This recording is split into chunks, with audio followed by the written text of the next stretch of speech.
Mine artisanale de Kalimbi, située à Nyabibwe, 5 km au nord de Bukavu, dans la province du Sud Kivu, en République démocratique du Congo. Ici, on exploite la cassiterite. Ce minerai est la matière première à partir de laquelle l'étain est produit. La plupart des sites miniers de l'Est de la République démocratique du Congo produisent des minerais qualifiés comme des minerais de sang.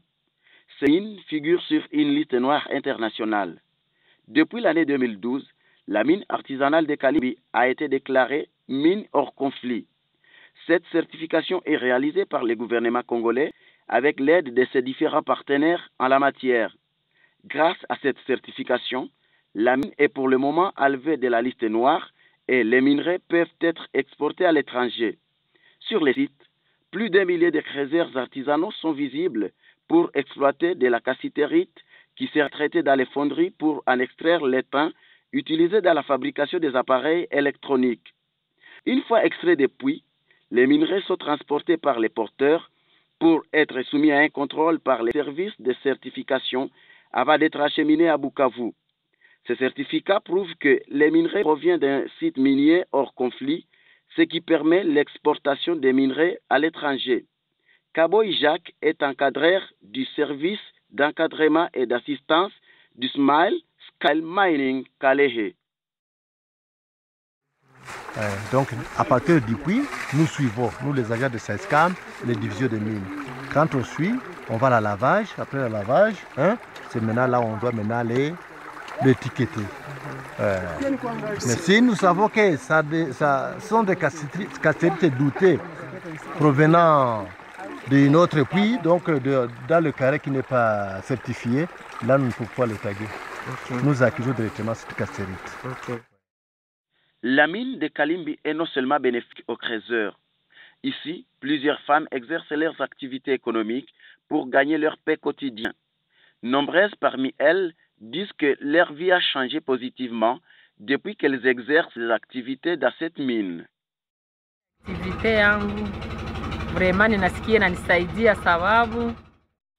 Cette activité m'aide beaucoup, car avant que je ne commence à exercer, je vivais une vie de misère. Mais depuis que je suis dans cette mine, grâce à mon restaurant, je parviens à payer la scolarité de mes enfants et subvenir à d'autres besoins du ménage.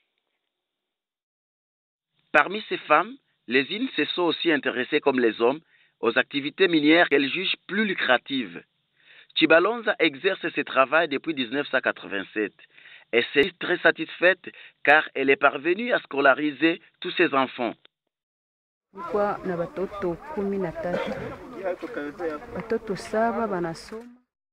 J'ai 13 enfants, 7 parmi eux ont fini leurs études.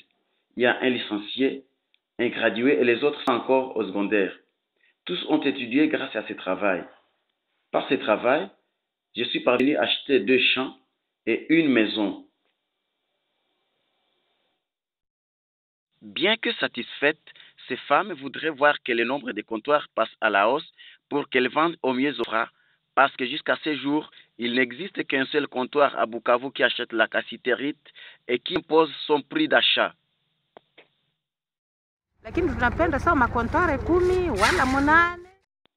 Nous voulons que le nombre de comptoirs d'achat de la cassiterite augmente et cela fera avancer notre travail car jusqu'à présent, il n'y a qu'un seul comptoir à Bukavu qui achète ces minerais.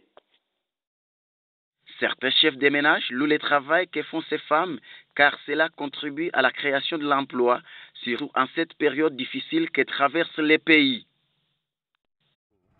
Il y a manque d'emploi et surtout que nous n'avons absolument rien à la maison, raison pour laquelle on s'entraide.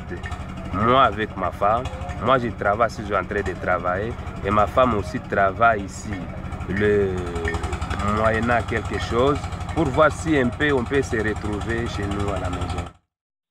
Il s'y est de signaler que la mine de Kalimbi produit en moyenne 70 tonnes de cassiterite par mois. Quant au gouvernement de la RDC, d'accélérer le processus de certification de toutes les mines de l'Est du pays, afin que toutes les populations qui vivent dans ces coins bénéficient de cette richesse et ainsi se développer. Goma, Gaston Monguma pour Ohaki News.